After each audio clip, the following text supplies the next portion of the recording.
Okay. Come on, Mary? Why don't you come over here, Mary?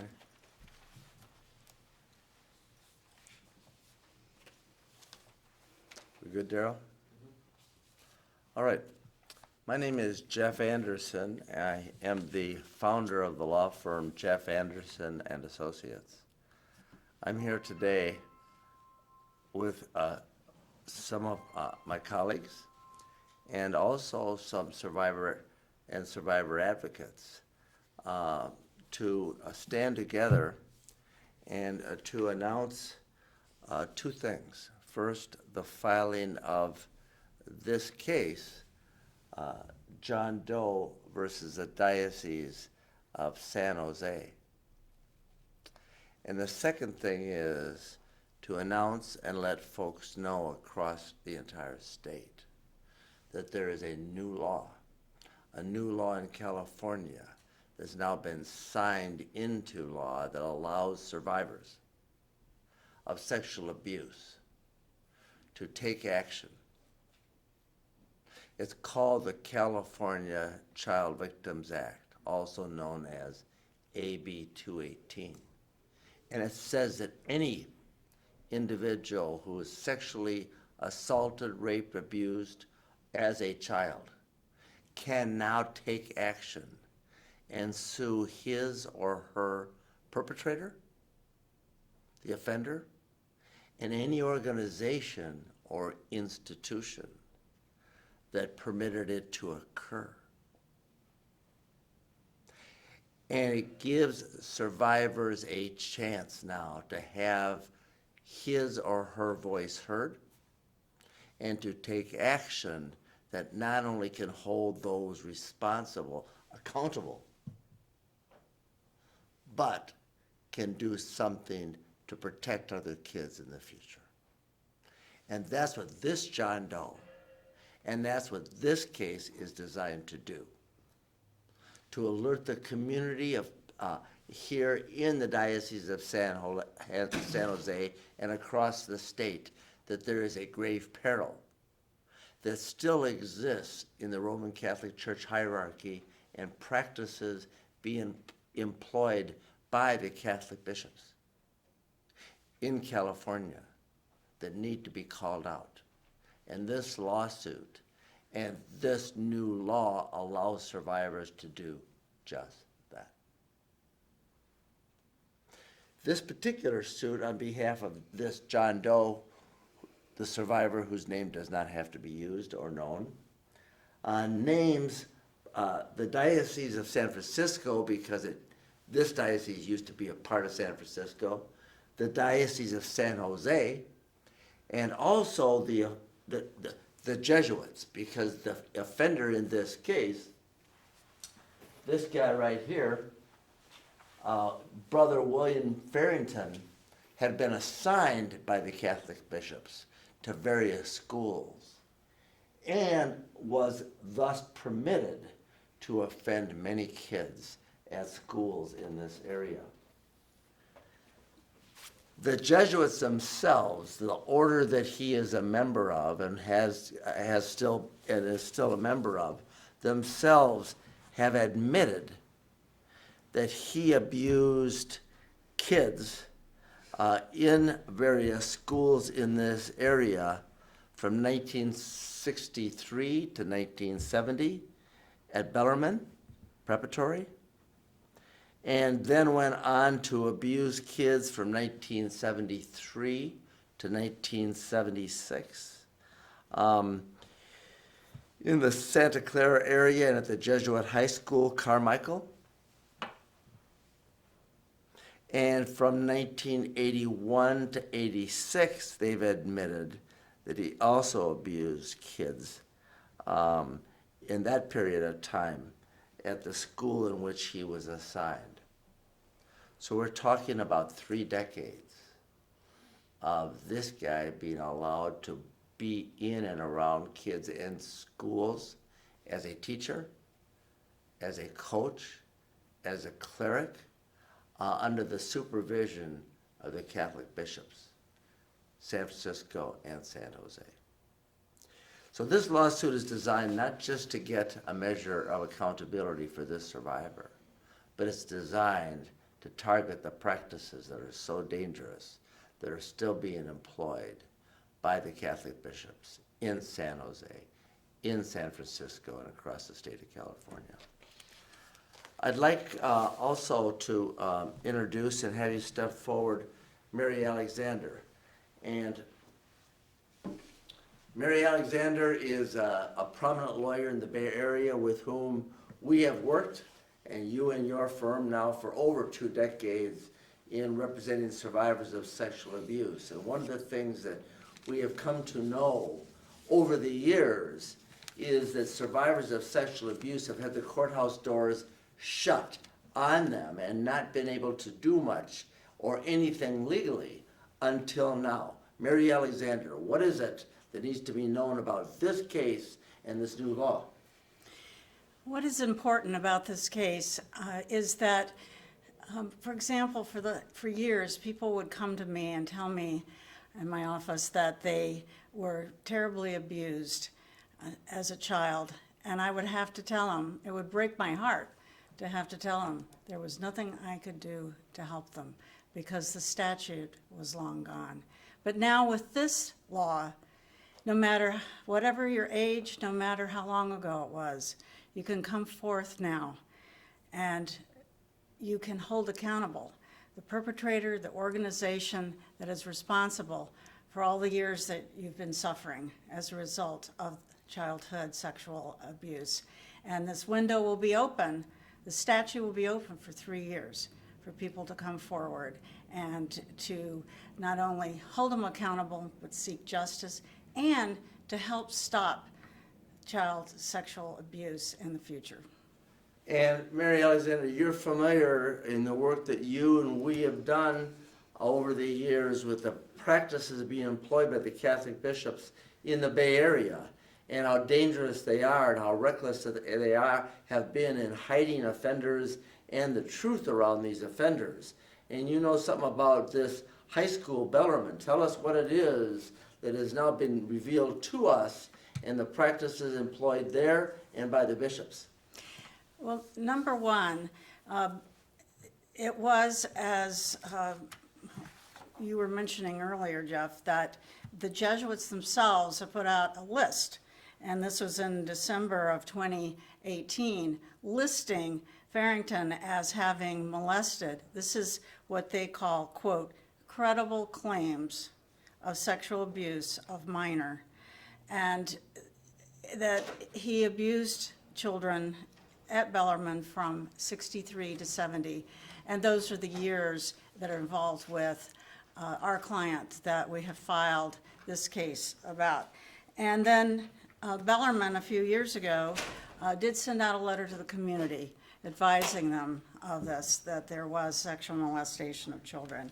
And I am pleased to work with Jeff Anderson. My firm is Mary Alexander and Associates in San Francisco, but we do practice throughout the state, and we're very proud to represent people who have suffered so egregiously in the child sexual abuse area. And so we're grateful not only to the lawmakers and the governor for signing this into law that gives survivors this chance, but we're grateful to all the survivors, this John Doe, and all the survivors that have come forward to us and that now can come forward and have a voice and take action that they couldn't before because the courthouse doors had been shut. Now that they're open, can bring light and the truth can be known. Joelle Casteix, you are a survivor of sexual abuse. You are also a longtime advocate and author. Tell us what it is you think needs to be known and acknowledged about this opportunity now given survivors in California and being used in this suit. One of the most important aspects, my name is Joelle Casteix. I'm a survivor of child sexual abuse in the Catholic Church in Southern California. And I had the opportunity and honor to testify on behalf of AB 218 to make it become law.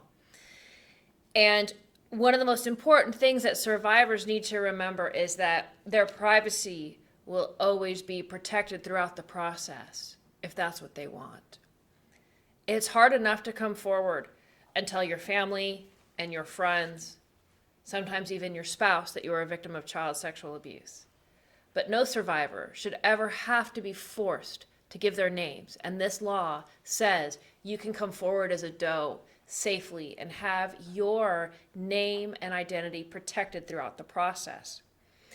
And this gives survivors a way to change the balance of power for the first time in their lives. A way to take back their dignity and their name and their story and say, this happened to me. And it's important in the Bay Area too, because the only way that we can expose perpetrators like Brother Farrington, other Jesuits, and other men and women who sexually exploited children is when survivors come forward and say, this happened to me. And throughout the next 3 years, as survivors come forward, I think we're going to learn a lot about sexual abuse and cover-up in the Diocese of San Jose and in the Jesuit order. And in fact, even in Los Gatos, where the Jesuits are housing many perpetrators, known and credibly accused perpetrators and perpetrators who have not yet been exposed.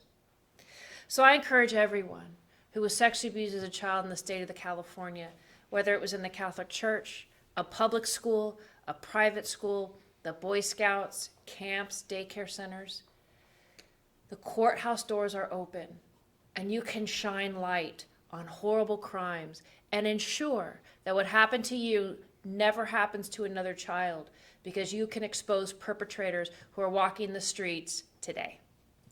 And Joelle Casteix, as a survivor of sexual abuse, you were one of the survivors that actually testified throughout the legislative process that allowed this law to become the law of California, that really is a crime prevention law.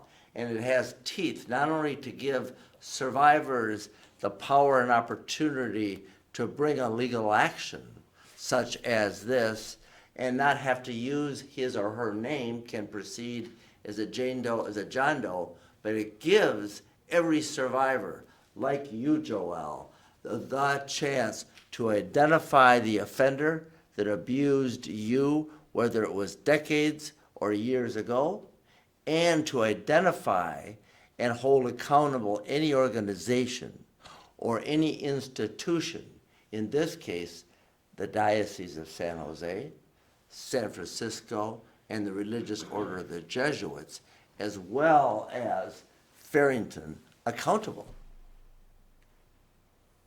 And if there is evidence of a cover-up, the law also has teeth that provides that the damages are to be tripled.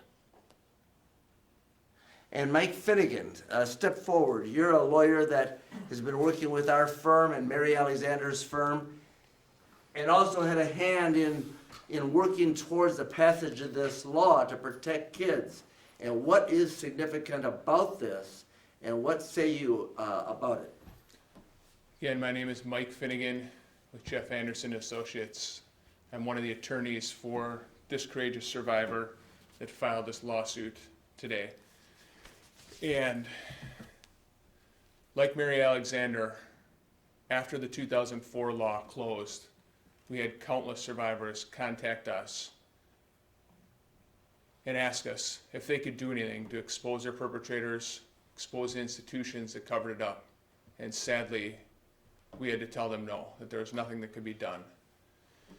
And so we, with a group of survivors led by Joelle, started an effort to get the law changed here in California. And the assemblywoman who we contacted and who championed this is Lorena Gonzalez.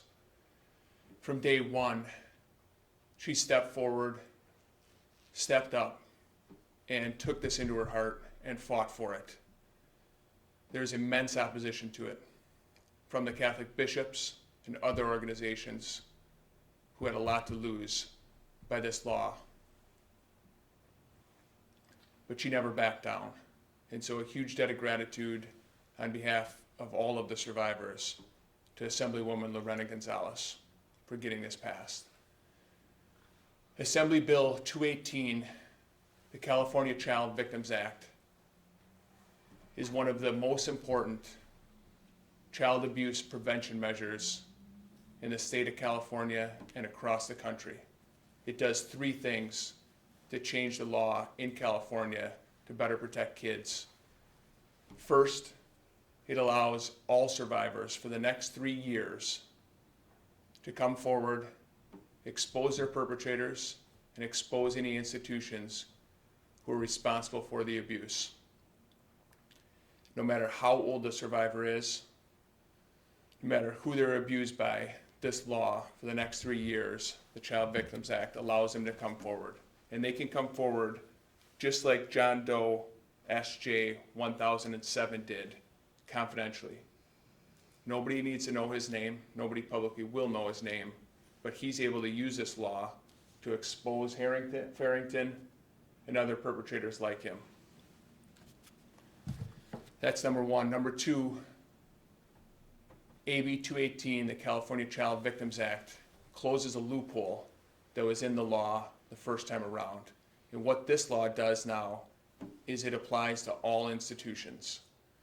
So if somebody was abused in a public school, the Boy Scouts, in a religious organization, by an individual perpetrator, the California Child Victims Act allows them to come forward and hold any of those institutions, any of those individuals responsible. The third important child abuse prevention measure that's in place here, that is the first time in the country, is that this law, the California Child Victims Act, provides for triple damages against any institution, any person who covers up child sex abuse. First time in the country that that's ever been here. And the triple damages against people that cover up serves as a dire warning to all offenders and all institutions who cover up child sex abuse. It must end now. Thank you. So for over 3 decades, I and our firms have been working with and representing survivors of sexual abuse. And we know survivors of sexual abuse, especially by authority figures, suffer in secrecy, silence, and shame. And it's really difficult to come forward. We know over the years, survivors have been coming forward with whom we've been working for 3 decades. And one of the things we also know that is in the Latino community, this has been a secret that has largely been not as exposed as it could be and it should be. And so B. Mendoza, please step forward as a Spanish speaker and maybe inform the Latino community that it is time now where you can come forward, you can remain private, but you can share this secret and you can take some action under this new law that can help protect you and your privacy, but at the same time can also identify the offender and protect other kids and hold them responsible, accountable under this law.